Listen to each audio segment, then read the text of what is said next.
Hey everyone, it's Allie and welcome back to my channel. So before I start the video, I just want to say happy holidays to everyone and happy new year. Today is the 1st of 2021 and I'm super stoked. I'm so happy that 2020 has ended and we can start fresh, we can start new. I know 2020 has been a really hard year for a lot of people, including me. And it's just nice knowing, honestly, that the year's finally over and hopefully good things are on the horizon for a lot of us. So yeah, I just wanted to say happy holidays, happy new year. For all of those people out there that are suffering and struggling, I'm here with you and it's only gonna get better. Just keep your head up and yeah, I just wanted to start off the video by saying that. So today I'm bringing you guys a video on a company called S1ck Jewelry. They did reach out to me, full disclosure, and they did want to send some fragrances out my way. And I did want to test them out. I was super curious about them. But a little bit into the company, S1ck Jewelry is handmade jewelry that's made here in the US. They are an edgy jewelry and apparel line, and they began a line of fragrances that predominantly, or well, only, focuses on pheromone fragrances. And I haven't had a lot of experience with pheromone fragrances, but it's something that I've always found kind of interesting. The only pheromone fragrance that I can recall that I really did enjoy, that I did own, that had pheromones that I knew of, was from, if you recall my comforting perfumes video, there was one from Love Potion Magical Perfumery that I had bought in called Balm Balm that had a pheromone that was supposed to invoke a calming effect. So it was really good for calming and anxiety, and I do remember really loving that perfume because I did feel it calming me and just, I don't know, it just seemed to work. And it was really, really interesting, and that was my first introduction into pheromone fragrances. And for some people out there, they have had pheromone fragrances in the past, even through niche houses that they might have tried and not have realized that they were experiencing a pheromone fragrance. The closest one to mine that I can recall being a good pheromone fragrance that a lot of people, especially in the niche community, have experienced is Inicio's Psychedelic Love. And if you know Inicio Psychedelic Love, you might know that its name is for a reason. It invokes a psychedelic love experience when you wear this perfume. And the reason is because it has a really big dose of hedion, and hedion is a jasmine derivative. So it's pulled from jasmine, and scientists have done studies on hedion before, and they found that it activates the brain regions linked to pleasure and libido. So it does cause this sort of aphrodisiac type of effect on the brain. And Psychedelic Love has extremely large amounts of hedion in it, invoking that response in the brain to activate those two regions that are focused on pleasure and love. So that's why the name comes into play, Psychedelic Love. It's a play on the fact that there's so much hedonine that it's supposed to activate that part of the brain, making that perfume a very sensual, very sort of attractant type of perfume. And the reason why a lot of people like it, and I feel like a lot of people don't realize that it's technically a pheromone fragrance. I'm sure there are a lot of people out there that know this already, but for those of you that don't, yes, hedion in a fragrance is essentially a sort of pheromone depending on the amount that you use in it. So yeah, so there are some fragrances, like I said, that have pheromones that you might not realize. It's a matter of researching the ingredients and really knowing what's in things. But this company did send, like I said, 3 of their fragrances. They did send 2 of the men's and 1 of the women's. I did get a full bottle of the women's and 2 travel size of the men's. And that's what we're gonna get into today. The first one that I'm gonna talk about is called S1ck, and this one retails for the travel size $29.97 on their website, and for a 2 ounce, it retails for $129. And the bottles for the bigger 2 ounce bottles look like this one. This is the feminine one, but they look like this. Essentially, they are very simplistic. There isn't anything really fancy about them. The price tag is really high, in my opinion, for a bottle that's simplistic like this. But what I think it makes up for is the juice. And the juice is what we're gonna get into today on this company in particular.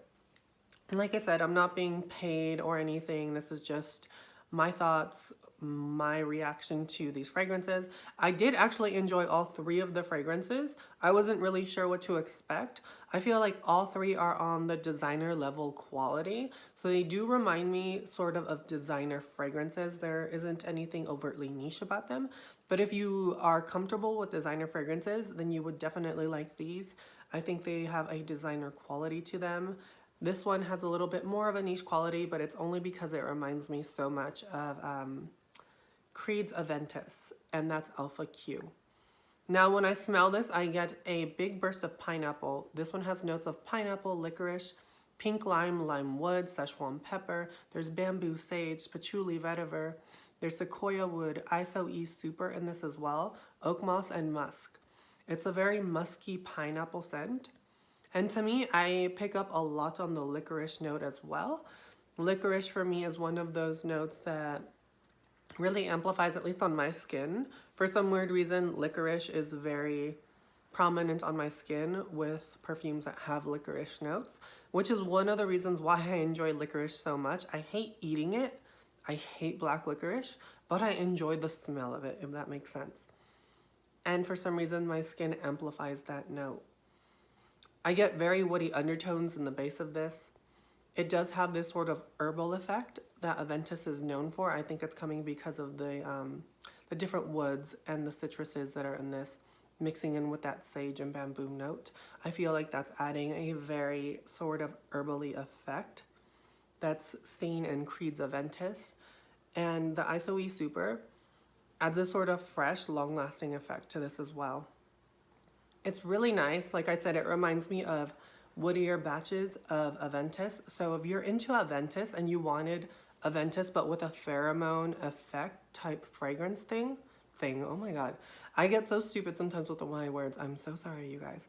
If you like Aventus and you've always wanted a version of Aventus that had pheromones in it, sort of to be like an attractor, then I think this would be a really good one for you, Alpha Q. It's very Aventus-like, and it has pheromones in it, which are an attractant. And I have sprayed this on a guy before and let him go about his day and seen his reaction, and he did get a lot of compliments wearing this one. So I think there might be something to the actual pheromone part, because people seem to be really attracted to this fragrance.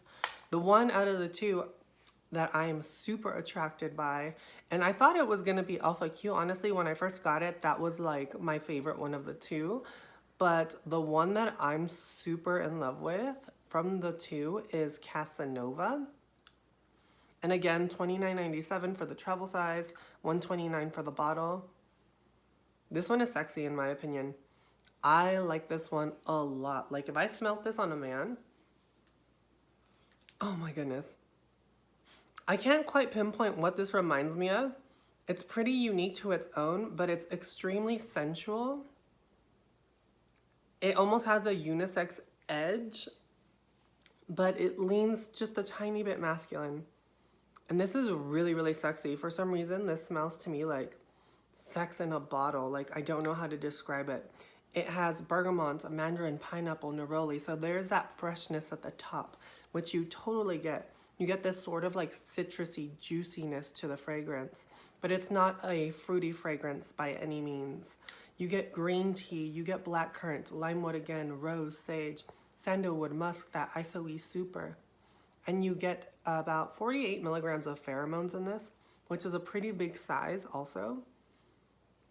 And this is just sexy. There's something about the fruits mixing in with the green tea in this that gives it this sort of sensualness to the fragrance.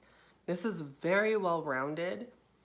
I think this is really good quality. Both of the men's ones lasted a really long time on the skin, but there's just something so like sexy, alluring, mysterious. There's a little bit of darkness to this, even though it has such uplifting notes. And I think the darkness is honestly coming from the blackcurrant and the woods mixing into this, all the different wood notes. But that green tea in this adds a sensuality to this that is so sexy, mixing in with those fruits. It kind of tones the fruits down, so it's not an overtly fruity fragrance, and it sort of adds this mysteriousness. It's almost like a slightly fruity tea with a little bit of darkness, and it's just so beautiful. And these woody undertones in this works so beautifully in this fragrance. This one actually became my favorite one of the two, and it's super alluring. Like, even without the pheromones, I feel like I would be super allured by this fragrance. But I think any guy rocking this fragrance in particular would definitely be calling the attention of a lot of women. I feel like this one would totally lure me in and make me want to know more about what you're wearing. Definitely a really good one. I highly suggest checking this one out if that's something that you're interested in. Out of the two men's ones, this one was my favorite, Casanova, hands down. And now lastly, we're going to talk about the women's fragrance. And this one is called In D Mood. It's N and then the letter D and then mood. I thought it was kind of a funny like play on words, I guess. It's a very simplistic bottle. It has an N and a D and then mood. Nothing too fancy. This one retails for $119 for a 2-ounce bottle, which isn't too bad for 2 ounces. I would probably, if I could, price this maybe at the $80 to $90 range. But nonetheless, I really did enjoy this fragrance, and everyone around me enjoyed it as well, which I wasn't really expecting. I wasn't expecting to get the reaction that I got from this. My immediate first day wearing this, I wore it out and I immediately was headed to work, wore it, and well, I wore it, went into a gas station before work to get gas, and immediately I could see people like turning heads. And as soon as I walked up to the register, the guy at the register was like, I hate to be like creepy, but you smell really good. And I was just like, oh, like that's really sweet, thank you.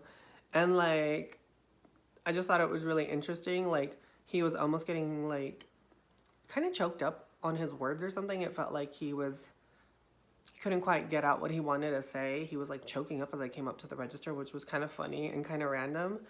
But this fragrance really did make a statement everywhere I went. I wore it to work and I got quite a lot of compliments, which I wasn't expecting again.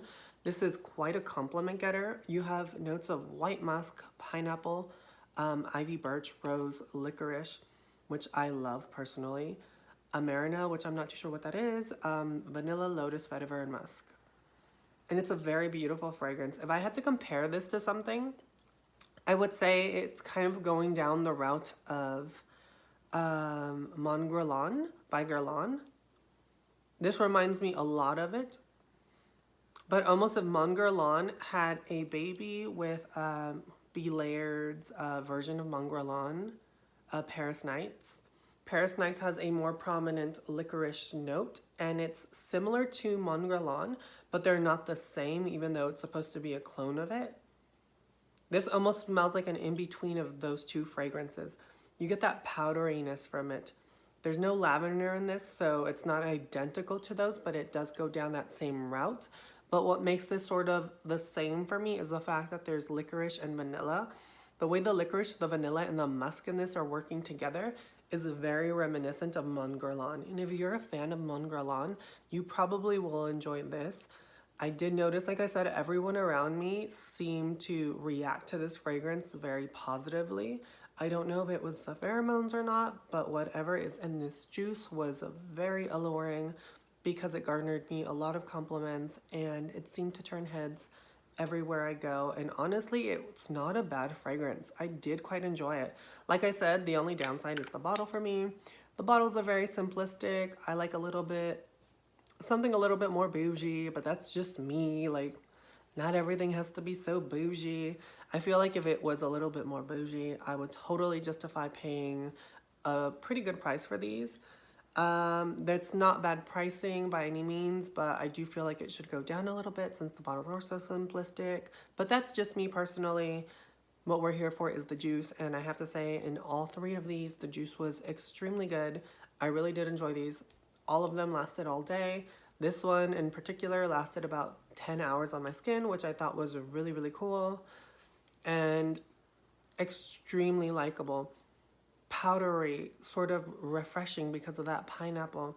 That licorice note really pops on my skin, but it's a very soft, musky licorice, sweet and refreshing note. The vanilla is a very sensual, smooth vanilla. I don't find anything sharp about this fragrance. Everything is very well rounded, blended perfectly. I love the addition of the ivy birch in this because it adds a sort of woody facet to it. That's not overtly woody, but it's very sensual and it's very, very pretty. And I really do like this. I liked it a lot actually.